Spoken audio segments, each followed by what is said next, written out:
Hello and welcome. Okay, so we're here with Meet the Member, and today I'm talking to the wonderful Helen Emery of Dragonfly, Painted Dragonfly, should I say.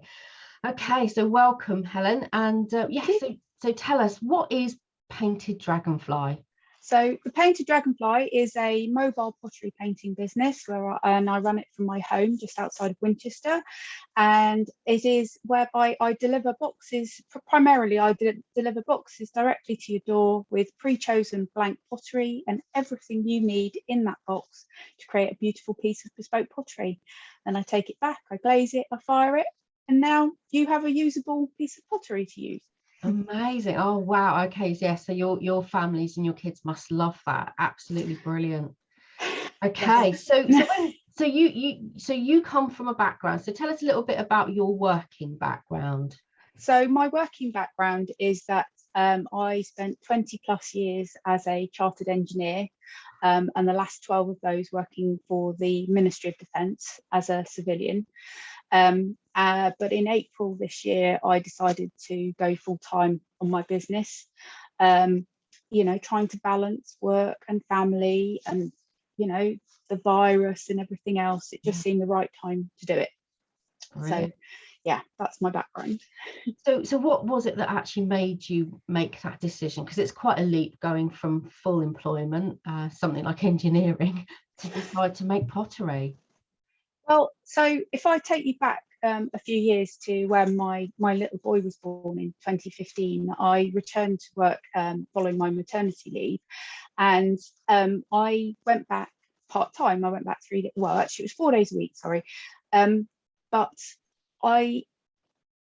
engineers are generally men, and men don't work part-time.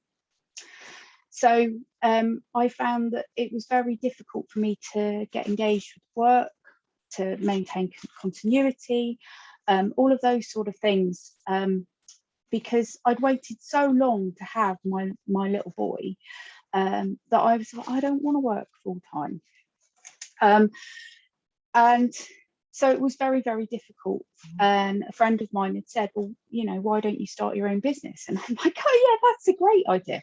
No idea what I'm going to do. And it was, I didn't know what I wanted to do. It sort of, I didn't feel spurred to do anything, if that makes sense. Yeah. And then I suppose I've been back at work for about 6-8 months, and I had a miscarriage, and it devastated me. I was just, I just didn't know how to cope. My little boy was third round IVF, so you can imagine that there was a whole load of emotion and grief and all sorts that was going on. And I suppose it was then that I really started to feel like, actually, I need to balance things better. My time with my little man is precious, and I need to make the most of it.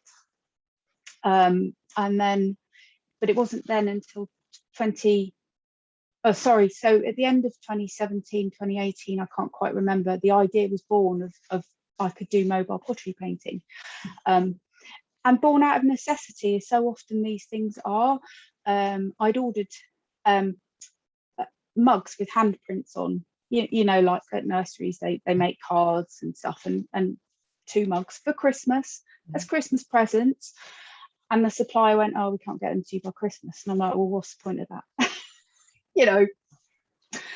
So I then went to a pottery cafe about, 10-15 miles from where I live to do this. And it was a lovely afternoon, but I just thought, do you know what? There has to be a better way of doing this. And that's when the idea was born that I could do it mobile. Amazing. Oh, I love that. I absolutely love that. So so becoming a mum, it's a journey, isn't it? And so I'm sorry to hear that it didn't always work out as you would have liked it to. But so you've got your lovely little boy now. So just tell me his name again. Matthew. Okay. All right. So being a mum, running your own business. Okay. So how old's Matthew? He's 6 now. Going on 26. Yeah, absolutely. So that's a crazy age, isn't it? So mine are all grown up now, and so it's a while since I've had to manage kids in that way. So how do you navigate that? So we've just had half term. October half term is notoriously crazy, isn't it? It's also a busy time for businesses as well, isn't it? Yeah. Particularly creative ones. So how did you navigate that sort of half term period? How do you navigate being a mum and a business owner? In my mind, the idea is prepping and planning. So yeah, trying to get ahead of the game, like before half term, in terms of making sure that if there are orders going out, that they're ready before the schools finish. And actually what I deliberately did was I gave myself 3 or 4 days where I just had family time. We went away for a couple of days. My husband had a couple more days off of work, so we just sort of spent time as a family. And actually, it might have only been 3 or 4 days, but it was just it was a really good break. Yeah. And it then just sets you back up. And actually, Matthew really likes being my little apprentice. So Brilliant. If I'm trying to get boxes ready, silly things, the way that I know how full a bottle of paint is by weighing it, and he has great fun just weighing them all. No, that one needs filling, mummy.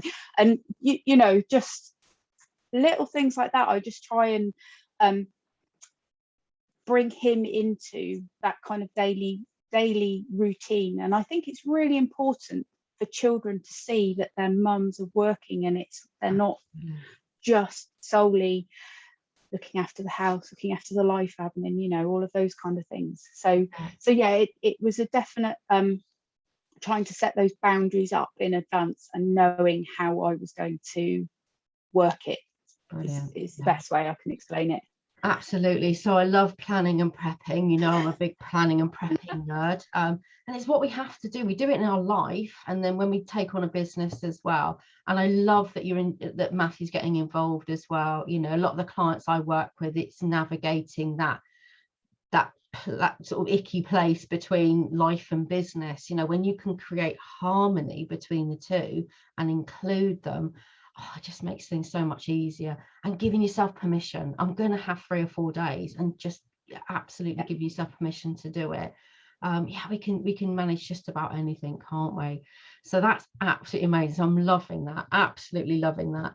So you were an employee for many years, and we talk a lot about the entrepreneurial mindset and versus the employee mindset, and making that transition can sometimes be tricky. What does the entrepreneurial mindset mean to you now? How does it differ between you as an employee? I think that the biggest difference is that everything is on me. You know, when you're employed, generally you go to work, you do the jobs, you do the things that have been set for you. Yes, sometimes you go, actually there's a bit of a hole here and I think we should fill it, but generally it's that kind of hierarchy, you know the word I'm trying to say. And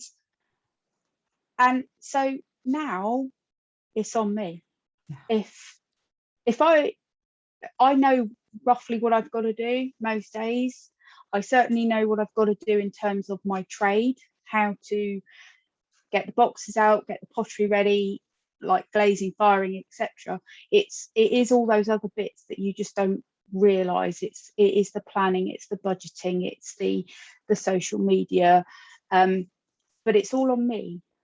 So if I mess up, it's down to me. But equally, if I do a good job, or I want to give myself a pat on the back, I can. You can, absolutely. Yeah. You can what's the word? Recognition. Yeah. So I love, so this is the thing, is that's a double-edged sword, isn't it? It's all on me.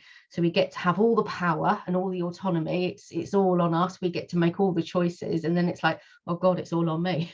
You know, it's that kind of like double-edged sword, isn't it? So when we can get our head around that.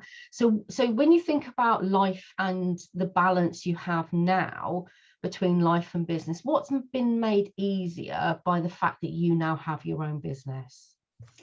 I think it is generally that I can manage my time as I see fit. And yes, there are times when, you know, you can be up till 9-10 o'clock working on something because that's what needs to be done. But actually the flip side of it is that if I want to stop for an hour at 3 o'clock in the afternoon, I can. You know. Definitely. So I love a guilty pleasure. I when I stop for my lunch, which can be any time between 11 and 3, depending on my client work, I go and watch sort of half an hour of the Kardashians, and that's kind of like my decompress. I shouldn't really admit that, should I, in public? But yeah, but we get that choice, don't we? So that must feel joyful for you. Yes, yeah, it is. And also there's like certainly through lockdown and when I was working, I'd be online and, you know, on Teams, and I was visible on Teams. But, you know, there were some days when I just think, did anybody actually notice if I was here, if I showed up, if, you know, I actually did the things that I was supposed to do? Whereas if I don't do them now, they don't get done. So, and actually that's quite liberating, because it makes you go, well, I don't actually need to do that. Or actually I need to get my bottom into gear, and I do need to do that. Yeah, definitely. And it's that there's a lot of empowerment in choice, isn't there? And we can, when we can get our head, so I find, you know, having boundaries in place, and time can be a wonderful thing. It can also cause us quite a lot of anxiety if we're not using it well. So having those boundaries. Now, social media is definitely a massive void of time, isn't it? It can really suck away all of your time. In business, and many of us, when we begin, we don't anticipate just how much of our day is going to be taken up promoting and talking about our business and getting clients. I thought coaching's amazing, everyone's going to want that. Yeah, they're just going to come to me, you know, because it doesn't work that way.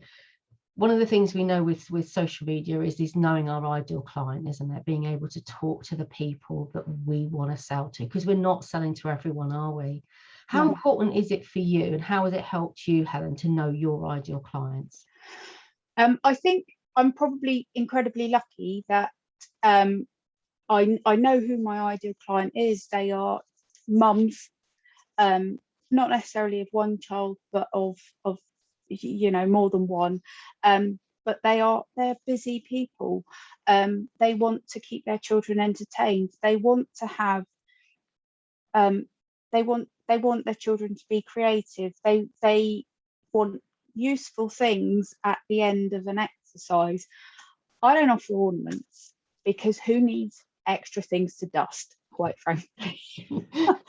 And, you know, in all the time that I've been doing this, which is now it'll be 2 years come the end of this year, one person has asked me if I do ornaments, and I'm like, well, clearly I'm doing something right then, if that's the only time I've been asked.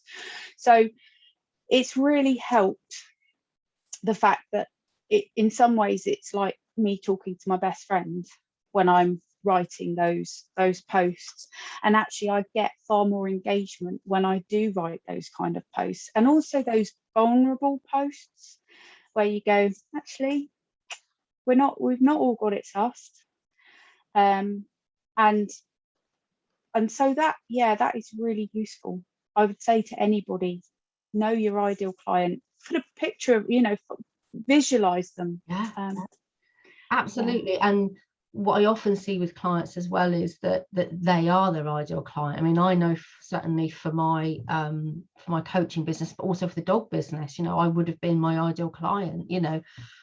Do you have a connection? Do you see yourself as being that person, the mum that's looking for something? Yeah. I mean, obviously it's slightly different, but yeah, I mean, you know, if you think back to and this is a bit of a light bulb moment, because I've only just thought of this. If you think back to that time when I had that conversation on the phone with the nursery, and they're going, we can't get your mugs to you by Christmas. That was me going, well, I need this service. I didn't know I needed it, but I do. And so yeah, it does. It really helps. I'm glad I've chatted to you this morning.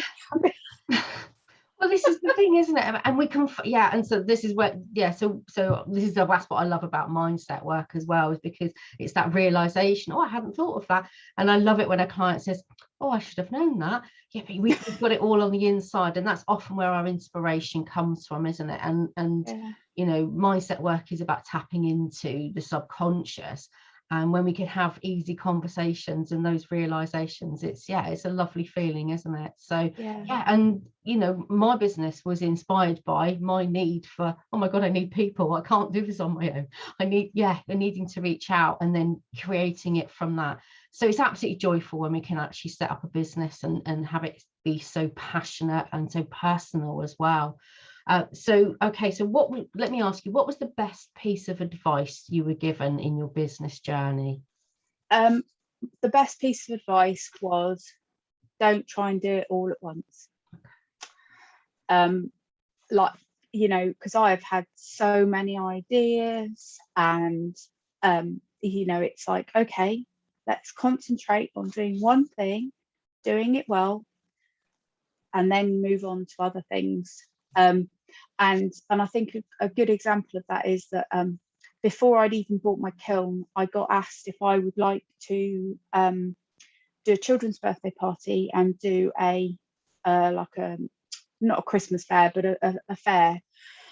And I was like, oh yeah, that'd be great. And then I'm like, I have absolutely no idea how to do that. And somebody said to me, just do one thing at a time. The thing that you planned on doing was delivering boxes to people's houses so that they could paint in the comfort of their own home. Do that, get that right, and then move on. And that's got to be the best piece of information I can impart there.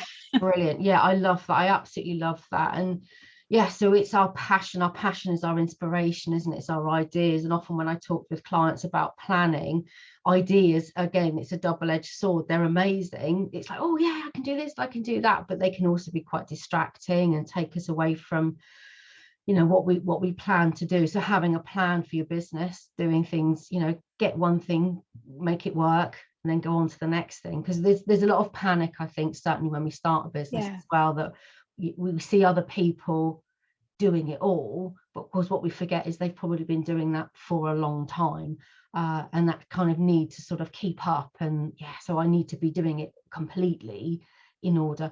So we need to be able to take imperfect action, don't we? And just, it doesn't all have to be there in the moment in order to do it. So really, really good piece of advice.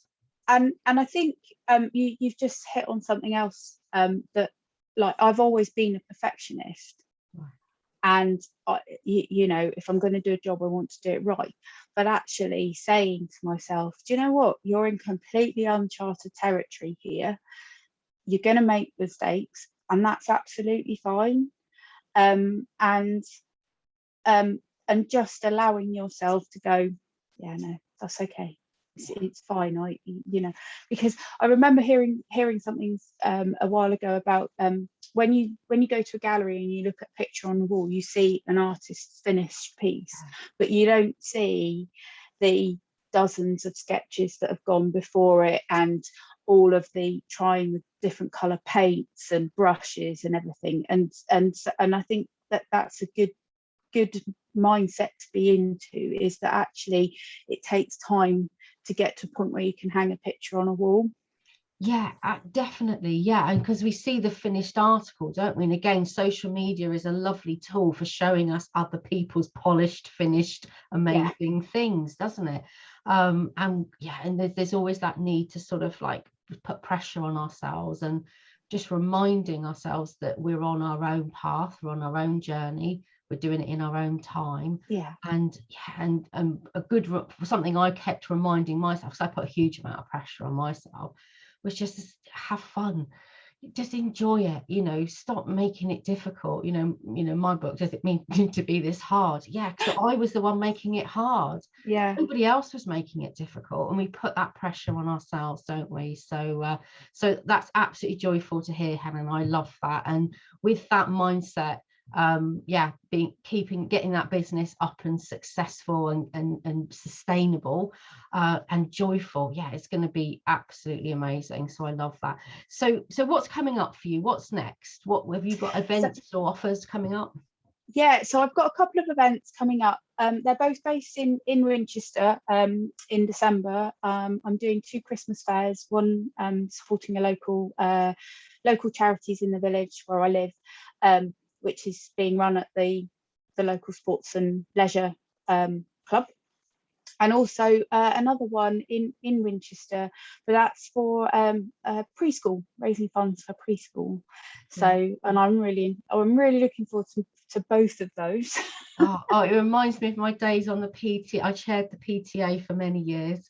My most successful years, I think. That's a lovely time, isn't it? A really nice thing to do. Yeah.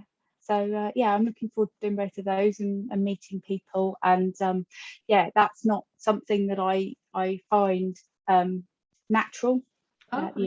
Chatting like that sort of thing to people. But no, I'm looking forward to them. It's nice, and it's a nice easy way, because marketing is at the end of the day, any conversation is a kind of marketing, isn't it? And just to do it and take the pressure off yourself and just have conversations, be a fellow mum, because most mums nowadays seem to have some sort of sideline or project going on, don't they? So absolutely amazing. So so how do people get hold of you, Helen? If who do you want to come and buy from you? Who are you trying to speak to today, and how can they get hold of you? So I'm primarily calling all mums. I'm based in Kingsworthy, so I'm just outside of Winchester, and I offer free delivery within 10 miles. And if you're outside of 10 miles, still get in touch, because there are ways around these things. But if you've got children and you want to create Christmas presents for people, if you want to keep them entertained now that the days have gotten shorter, or even actually if you fancy just sitting and having a paint with a glass of wine and a few friends, do get in touch, because it is so therapeutic. And the best bit, if you don't like what you've done, you just wash it off and start again. There's no pressure. I love that, and that therapeutic aspect, because even as adults now, we, particularly since lockdown, some of us have been into kind of therapy and mindfulness and the relaxation for a long time. Of course, now everyone else is catching up, aren't they? Those kind of sort of, connecting with your creativity. It can be really good for stress, can't it? Yeah. Oh, absolutely. And losing yourself is just, it's just great. Brilliant. Really. So you want women with a glass of wine who fancy de-stressing with something creative. Obviously mums and dads, wanting to entertain their kids. Children of all ages. What's the sort of ages that you find? Any. I mean, you can start with babies and toddlers who you want to record their hands and footprints. I mean, that there's something very magical, especially around Christmas, and like how tiny they are, like in the first Christmas to my farmer's hands. But then you sort of get to a point where actually they want to have a go, and there is no age limit. There really isn't. And I've got customers who've got teenage sons who actually really find it very therapeutic and love to have a go. I've got one customer whose son is a Marine, and a family get together, he sat there and he flung paint off of a brush onto his bowl, and I tell you what, it's a beautiful bowl. Lovely. So there are no age limits. Perfect. So people really just looking for that little creativity outlet, and the fact that you make it so easy that you go to them. Amazing. We all want that, don't we? We're all living in the delivery era now, up the doorstep era. So that's amazing, isn't it? And also the fact that you collect and you glaze them as well. Brilliant. Absolutely fantastic. So you've got a Facebook page? I do, yes. It's the Painted Dragonfly, and I've also got an Instagram page, and I think you're going to post both of the links, are you, with the video? So Yeah, absolutely. We'll share those links and website as well. So that's it's in a work in progress, but right. my plan is to get it up and running before Christmas. There you Perfect. go, I've said it here and There we now. go. Well, that's a brilliant goal, isn't it? So we'll look forward to the website. But yeah, easy. People can contact you easily through Facebook and Instagram. We'll put those links down there as well. So brilliant. Okay, so Helen, it's been an absolute joy talking to you. I'm a massive lover of creativity. So that idea of a few friends with a glass of wine and making something creative, I'll be in touch. Absolutely. Excellent. That would be great. Thank you, Abby. So thank you so much for your time, Helen. It's a pleasure to talk to you. And you. Thanks. Take care. Bye-bye.